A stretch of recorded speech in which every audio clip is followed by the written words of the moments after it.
Ibu Bapak, Saudari dan Saudara yang terkasih dalam kasih Tuhan kita Yesus Kristus. Hari ini kita merayakan hari Minggu biasa yang ketiga. Dan bacaan Injil yang kita kutip hari ini dari Injil Matius pasal 4 ayat 12 sampai dengan 23. Saudari dan Saudara, Ibu Bapak yang Tuhan Yesus kasihi, ini adalah awal pelayanan Yesus. Matius pertama kali memperkenalkan kepada kita Galilea yang secara khas dikutip dalam kitab suci untuk menunjukkan bahwa nubuat itu sedang digenapi. Galilea disebut Galilea bangsa-bangsa bukan Yahudi, dan hanya dalam bagian ini, dan itu bukanlah ciri khas yang menonjol dari Galilea. Arkeologi menunjukkan bahwa praktek keagamaan Yahudi sangat kuat di wilayah tersebut. Literatur kontemporer menunjukkan bahwa ada tradisi yang hidup dari para rabi karismatik yang gemar berdoa dengan pengabdian yang tulus kepada Tuhan. Yesus memulai pelayanannya dengan memberitakan kedatangan kerajaan Allah yang sudah dekat, yang akan menjadi pokok dari semua aktivitasnya. Kemudian ia mulai membentuk Israel yang baru dengan mengumpulkan kelompoknya. Imajinasi Kristiani cenderung menggabungkan adegan ini dengan adegan Yohanes Pembaptis di lembah Yordan di dalam Injil Yohanes, yang setidaknya memberi Petrus dan Andreas beberapa pengetahuan tentang Yesus. Tetapi narasi hari ini harus didengar secara terpisah.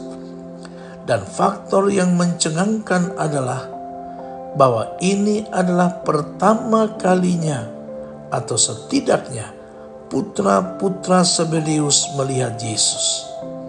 Saat ia lewat, ia memanggil mereka. Dan begitu dahsyatnya kekuatan kepribadian karismatiknya, sehingga mereka langsung meninggalkan segalanya dan segera mengikuti orang asing ini, seperti yang ditekankan oleh penginjil setiap kali.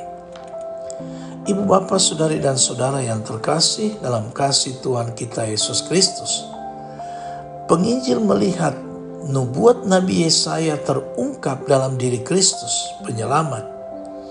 Dialah cahaya yang menerangi semua orang.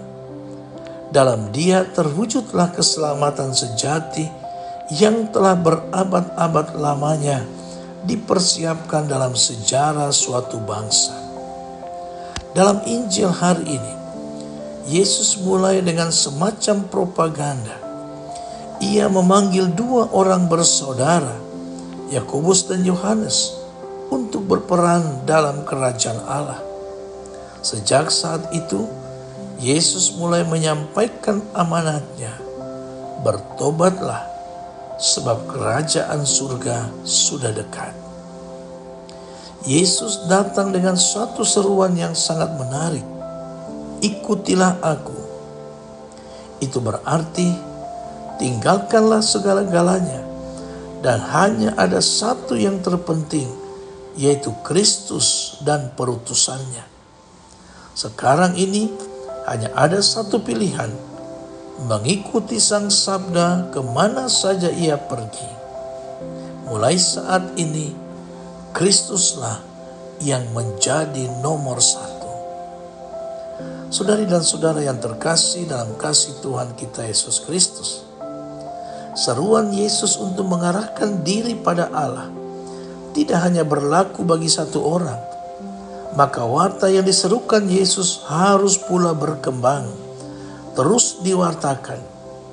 Tugas para rasul justru diarahkan pada warta itu. Dan perlu disadari bahwa Yesus sendiri yang memilih, karena Yesus sendiri yang menentukan arah dari wartanya. Para rasul hanya menerima, maka tanpa banyak kata mereka harus mengikuti Yesus. Bahwa pilihan itu demi warta yang telah dirintis oleh Yesus, pilihan itu pertama-tama adalah pengabdian. Bagi yang terpilih, perlu diperhatikan istilah tugas mereka. Para murid yang dahulu sebagai orang yang mencari ikan, ditugaskan sekarang mencari manusia.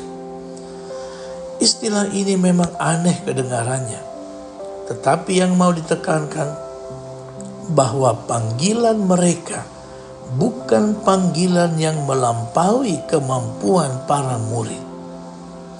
Bekas-bekas pencari ikan itu dituntut menjadi orang, mempersiapkan orang lain agar mereka bertemu dengan Yesus. Yesus sendiri akan menentukan bagi orang-orang itu, tetapi para murid yang dipilihnya harus juga membantu dalam usaha Yesus. Ibu bapa, saudari dan saudara yang terkasih dalam kasih Tuhan kita Yesus Kristus.